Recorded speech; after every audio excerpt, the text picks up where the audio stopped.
Hi, I'm Tim Roble, and welcome to another episode of Adventure Athlete.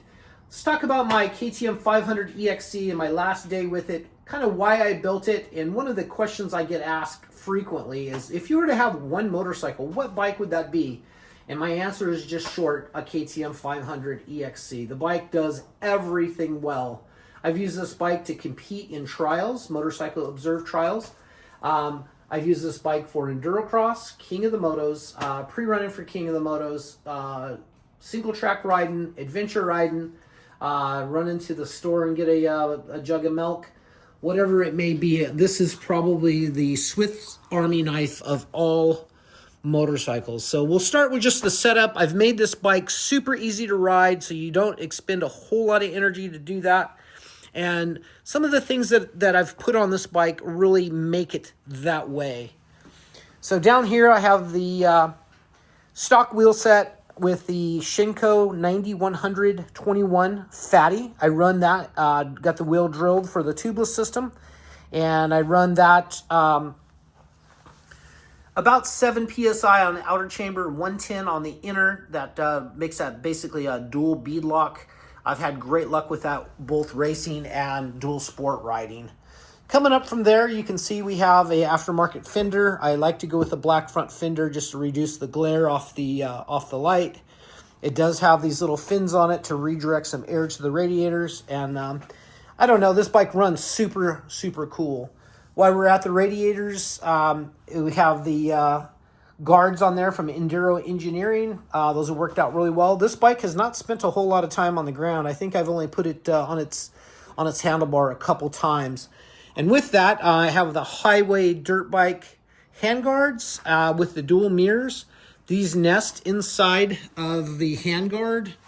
And I think this is just, I put this on all my bikes. I think that's just the super trick way to go with that. On this, I did machine my own little spacers to kind of space that out and put a longer grade 8 bolt in there. I've made a custom bracket for the Trail Tech Voyager Pro. That's worked out really well. That allows you to see the GPS not only sitting down, but while you're standing up and trying to navigate. If you look over here, where the clutch would normally be, there is a left-hand rear brake and the clutch lever is removed. Kind of different, huh? I do that for a few reasons. Back in, gosh, I think that was 2013 when I got my first KTM 300, training for King of the Motos. That was going to be my second race, and I figured out that it would really, I think I was down to 1252 for gearing, which worked really well. But it just pumped me up all the time. My arm was pumped up, and you're trying to do 5-6 hours of super tough, hard enduro on the bike. And it just wasn't enough. So the Recluse really helped with that. But what it did is it actually introduced 2 friction zones. So your clutch has the Recluse working as a clutch, and then you have the manual clutch that you can use to zap and splatter stuff and just really rev the bike up and let it go. But with that, I found that actually I did not have the control that I had. I used to be really good at doing these circle wheelies with manual clutch. And when I got the Recluse, that dual friction really took away from that. So that started to open my mind to start thinking, like, do I actually need a clutch? So the first thing I did was remove the lever. And then I end up now taking the whole lever and the master cylinder and everything off. And I've replaced it with this, what is this actually called? HS33, I don't know what that is. I'll link it down in the description what I used for that. But it's, here it is, it's the aux brake, and that basically replaces that little linkage piece on your rear brake pedal, and that allows 1 finger lockups on the rear brake, and it comes pre-bled and everything, super easy to do. Route it through the bike and outside of the pipe and down. When I'm saying that, we're down here, I put this P3 pipe, carbon fiber pipe guard on. I got the one that goes all the way to here, and then carbon fiber on that, just for a sharp look and more protection.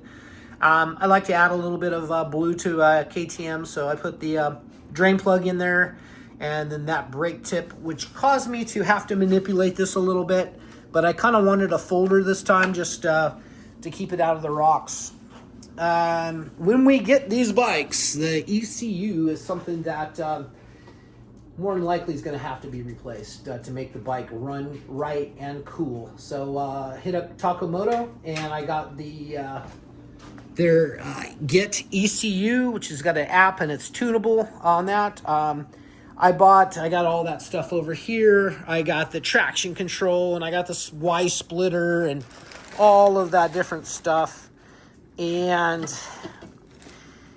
tested it, and I figured out like that's something, in my opinion, that you don't need, especially with the Recluse. So the single friction zone, now I can do circle wheelies again, and just the bike is so easy to ride. It kind of set me up to go to my Stark Varg, which does not have a clutch, and you just manually manipulate the throttle for your control, and sometimes you could drag the rear brake and kind of use the rear brake as a clutch a little bit.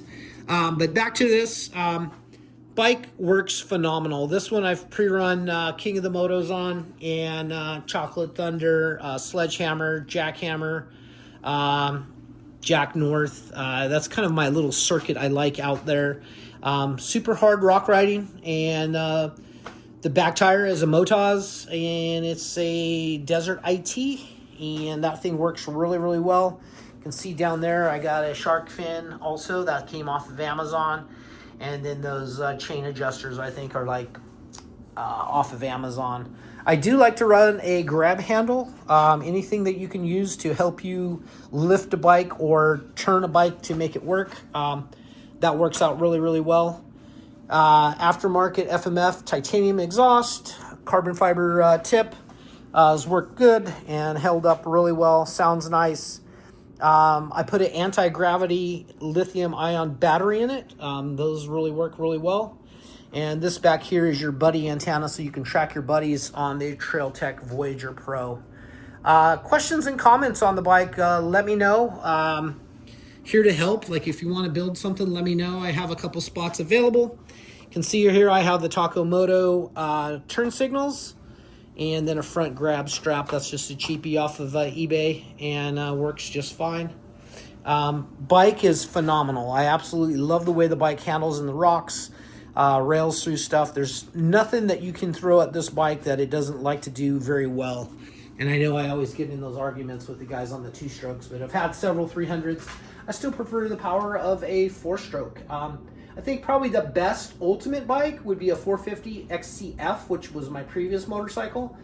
And then I had John Tolerico make that into a 5-speed, a very low first and second, and then a 6 gear out of an EXC. And that worked out really well, because that bike weighed in at 222 pounds, and you kind of build that up to be a dual sport, versus this bike comes in about 252, and you try to take everything off of it you can to make it a lightweight dual sport. So either way you want to look at it, build one up or take one down. It's a lot of work. There's probably, I don't know, maybe 40, 50 hours worth of work in this bike of just getting parts in and getting it set up and figuring out if you need that, if you don't need that. And this ends up being a good final product.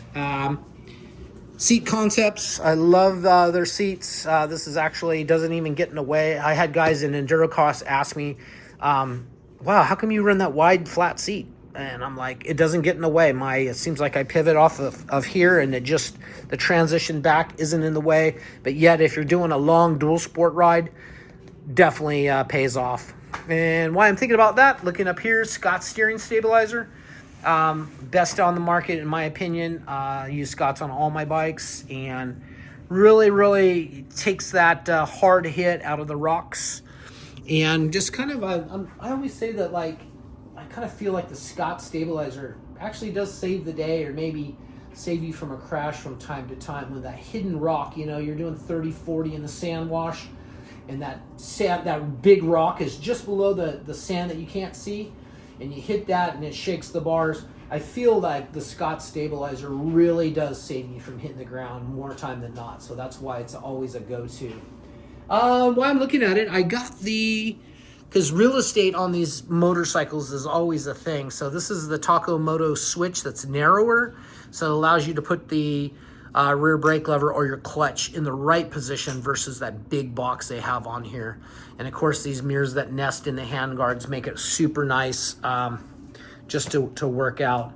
Graphics on this bike are DecalWorks. This is the garage sale stuff that I buy when I sell my bike, so I can take my name off of the bike and give that as a clean looking product to the next client or customer. So absolutely love the bike. I know I'm going to miss it, but I'm heading down the adventure path, and we kind of needed a bike to ride up to go to the grocery store and stuff like that while we're traveling in the expedition truck. So the KTM 890 Rally was the replacement for this. Kind of a weird change there, but still travel with the Stark Varg and the Electric Motion Escape XR. Absolutely love those. Those charge off the truck and just makes for easy, charging off the truck and not having to carry fuel.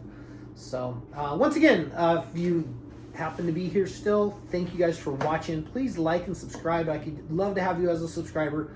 A lot more motorcycle content coming out with some new action cams and drones, and that'll be coming out here in the near future, as well as the Humvee I'm already started working back on that, and going to get that going as up and running by 1 January will be a complete product. So a lot more to come.